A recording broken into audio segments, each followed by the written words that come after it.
रसना बासना श्रवण रमण ए तो पशुतुल्य कर्म मनीष जीवन पाइछु जदि तू करि जा किछि पुण्य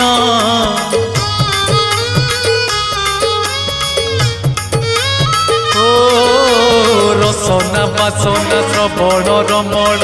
ए तो पशुतुल्य कर्म मनीष जीवन पाइछु जदि तू करि जा किछि पुण्य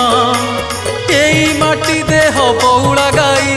जोठू आसीछि जीव पड़ेई एई माटी देह बौड़ा गाई जोठू आसीछि जीव पड़ेई तो साथी रे जीवेनी केही ठीक जीवन तो सेई जिए प्रभु नाम धरे नाही ठीक जीवन तो सेई जिए प्रभु नाम धरे नाही।